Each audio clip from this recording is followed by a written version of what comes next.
Good morning all of you. आज का अपना टॉपिक है एक्स्ट्रा स्टीलर सेकेंडरी ग्रोथ। पहले आपने पढ़ाया था मैंने कि स्टीलर सेकेंडरी ग्रोथ। स्टीलर मतलब स्टील, स्टील का मतलब है जिसमें कि जाइलम होंगे और फ्लोएम होंगे और कैम्बियम होंगे। उसके द्वारा होने वाली सेकेंडरी ग्रोथ को कहा जाता है स्टीलर सेकेंडरी ग्रोथ। और इस कैम्बियम के द्वारा द्वितीयक ऊतकों का सेकेंडरी टिश्यू का निर्माण होता है, जैसे सेकेंडरी जाइलम और सेकेंडरी फ्लोएम बनते हैं। तो जैसे जैसे सेकेंडरी टिश्यू बनते जाते हैं, सेकेंडरी जाइलम और सेकेंडरी फ्लोएम का जब निर्माण होता है, तो बाहर जो आउटर लेयर है एपिडर्मिस की, ज्यादा दबाव पड़ने से ये नष्ट होने का खतरा उत्पन्न हो जाता है। तो उसको बचाने के लिए एक्स्ट्रा स्टीलर सेकेंडरी ग्रोथ होती है, अर्थात स्टील के बाहर कौन सी टिश्यू है, जैसे कॉर्टेक्स, कॉर्टेक्स हो सकता है या हाइपोडर्मिस। कॉर्टेक्स या हाइपोडर्मिस की जो कोशिकाएं हैं वो विभज्योतकी हो जाती है और द्वितीयक वृद्धि करने लगती है। इसको कहा जाता है सेकेंडरी लेटरल मेरिस्टेम भी आप कह सकते हैं, क्योंकि ये भी पार्श्व में बनता है। वो लेटरल मेरिस्टेम था क्योंकि ये भी ग्रोथ को, चौड़ाई को बढ़ाने का काम करता है। तो यहां देखें हम कि एक्स्ट्रा स्टीलर सेकेंडरी ग्रोथ में क्या होगा कि ये जो कॉर्टेक्स की जो कोशिकाएं हैं, सबसे ऊपर एपिडर्मिस होती है, यहां अपन एपिडर्मिस, एपिडर्मिस के नीचे हाइपोडर्मिस हो सकती है, हाइपोडर्मिस के नीचे होता है कॉर्टेक्स,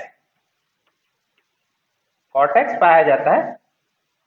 अब जब इस पे दबाव पड़ता है सेकेंडरी ग्रोथ के द्वारा, सेकेंडरी ग्रोथ होती है तो जाइलम बहुत अधिक मात्रा में बनने लगता है। जाइलम और फ्लोएम जब ज्यादा मात्रा में बनता है तो बाहर की ओर वो धीरे धीरे फैलने लगता है। तो बाहर, सबसे बाहर क्या है, ये प्रोटेक्टिव लेयर है एपिडर्मिस, ये धीरे धीरे नष्ट होने लगती है। और इसके नष्ट होने से बचा सुरक्षा करने के लिए ये जो कॉर्टेक्स की कोशिकाएं हैं या हाइपोडर्मिस की जो कोशिकाएं हैं, ये विभज्योतकी हो जाती है और एक नई कैम्बियम का निर्माण करने लगती है। इस कैम्बियम, ये जो कैम्बियम है इसको कहा जाएगा कॉर्क कैम्बियम। क्या कहा जाएगा इसको? Cork cambium. एक नई कैम्बियम का निर्माण होगा जिसको कॉर्क कैम्बियम कहा जाएगा, या फेलोजन भी कह सकते हैं इसको, दूसरा नाम दिया जाता है फेलोजन। फेलोजन जनरेटिव, उत्पन्न टिश्यू उत्पन्न करने वाले फेलोजन, फीलम का जो निर्माण करेगा, फेलोडर्म का जो निर्माण करेगा, इस कारण इसको फिलोजन भी कहा जाता है। ये जो कॉर्क कैम्बियम है, ये भी इसकी संरचना जो है वो बेस्कुल कैम्बियम की तुलना में बिल्कुल सिंपल है। बेस्कुल कैम्बियम की संरचना थोड़ा सा टिपिकल होती है। उसमें इंटरफेसिकुलर इंटरफेसिकुलर कैम्बियम मिलकर एक कैम्बियम रिंग का निर्माण करते हैं और जिसके द्वारा सेकेंडरी जाइलम और सेकेंडरी फ्लोएम का निर्माण होता है। यहाँ जो कॉर्क कैम्बियम है, इसके द्वारा जो पूरी संरचना बन रही है, कॉर्क, फिलोडर्म, जिसको टोटल तीनों को मिला कहा जाता है पेरिडम, ये सेकेंडरी प्रोटेक्टिव लेयर है, क्योंकि ये क्या करेगा, पूरे को सुरक्षा प्रदान करेगा। अंदर जो जालम बन रहे हैं बहुत अधिक मात्रा में, फ्लोएम बन रहे हैं, तो बाहर के टिश्यू नष्ट ना हो, उनको बचाने के लिए एक नए टिश्यू का निर्माण हो जाएगा जो पेरिडम कहा जाएगा।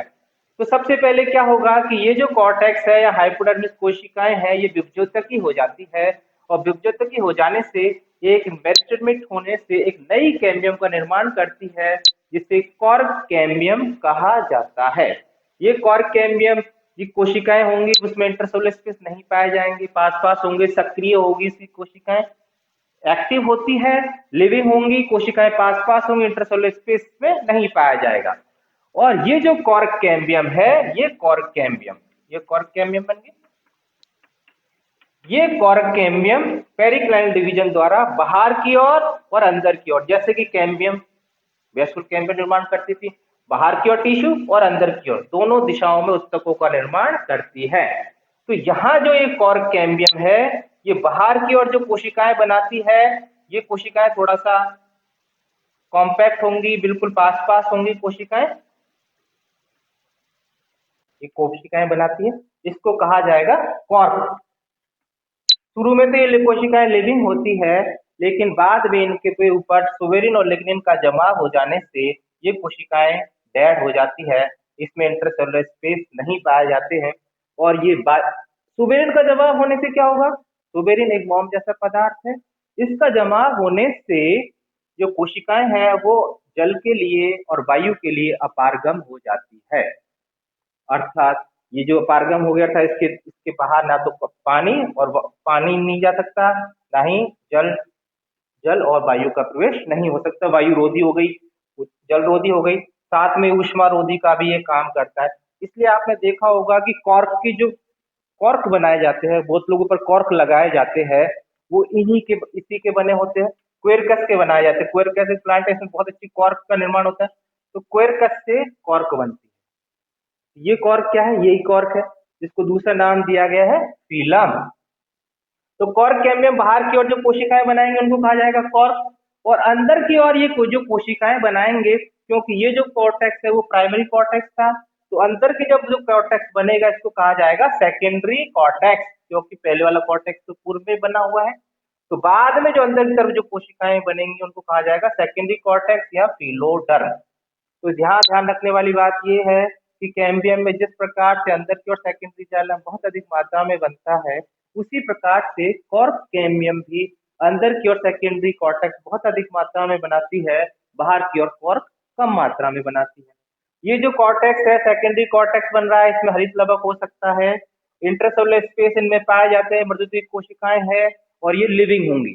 तो कॉर्क कैम्बियम का फंक्शन क्या है? कॉर्क का बाहर की तरफ कॉर्क बनाएंगी, अंदर की तरफ फिलोडर्म सेकेंडरी कॉर्टेक्स बनाती है। तीनों को मिला के कहा जाता है पेरिडर्म, और ये सेकेंडरी प्रोटेक्शन लेयर है। क्या अब पूरा पूरा ये समझने की कोशिश दोबारा से करें कि पेरिडर्म का निर्माण क्यों होता है। तो पेरिडर्म क्यों बनती है? जैसे जैसे कैम्बियम का निर्माण होता है प्लांट में, कैम्बियम का निर्माण होने के कारण कैम्बियम जब बनती है तो सेकेंडरी जाइलम और सेकेंडरी फ्लोएम जो है वो बहुत अधिक मात्रा में बनते हैं। सेकेंडरी जाइलम ज्यादा मात्रा में बनता है, सेकेंडरी फ्लोएम कम।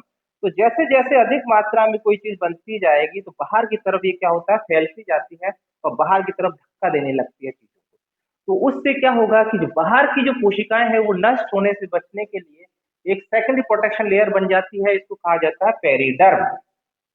सेकेंडरी प्रोटेक्टिव लेयर बन जाएगी, क्या कहा जाएगा इसको? पेरिडर्म। तो पेरिडर्म में कौन कौन से टिश्यू है?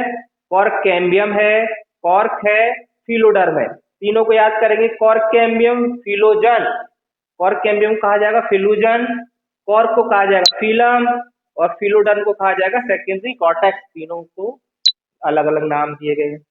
तो ये क्या होता है कि सेकेंडरी प्रोटेक्शन लेयर बनाने के लिए इसको सेकेंडरी लेटरल मेरिस्टम भी कहा जाए, क्योंकि पार्श्व में बनता है, पार्श्व में बनता है। तो कॉर्क ये कॉर्टेक्स जो है इसकी कोशिकाएं विभज्योतकी हो जाती है, क्योंकि लिविंग है और पेरेन्काइमेटस है।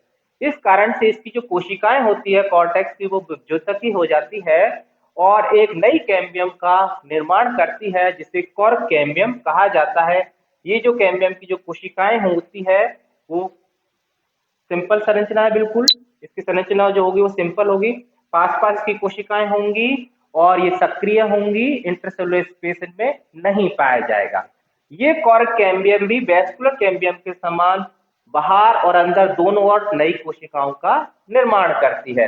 जिस प्रकार से वैस्कुलर कैम्बियम बाहर की ओर तो फ्लोएम बनाती थी, अंदर की ओर सेकेंडरी जाइलम, बाहर की ओर सेकेंडरी फ्लोएम, उसी प्रकार से कॉर्क कैम्बियम की कोशिकाएं भी परिणतिक विभाजन हो। परिणतिक का मतलब है परिधि के समानांतर, बाहर की और अंदर की ओर दोनों तरफ, ये परिधि है, इसके समानांतर दोनों तरफ कोशिकाओं का निर्माण करती है, इसको बोलते हैं पेरिक्लाइन डिवीजन।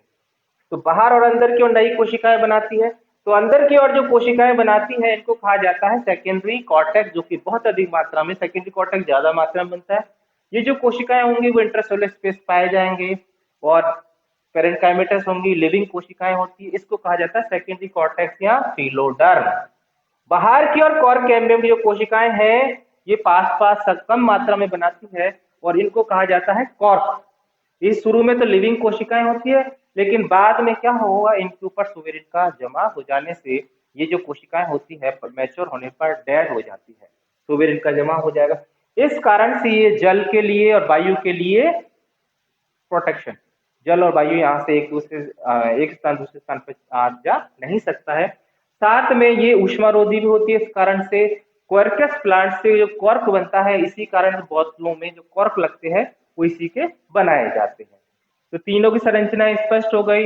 एक्स्ट्रासेल्युलर सेकेंडरी ग्रोथ में क्या होगा, पेरिडर्म का निर्माण होगा, जिसमें कॉर्क कैम्बियम होता है। कॉर्क कैम्बियम एक नई कैम्बियम बनती है, कॉर्क कैम्बियम कहा जाएगा, बाहर की ओर कॉर्क बनाएगी और अंदर की ओर फिलोडर्म।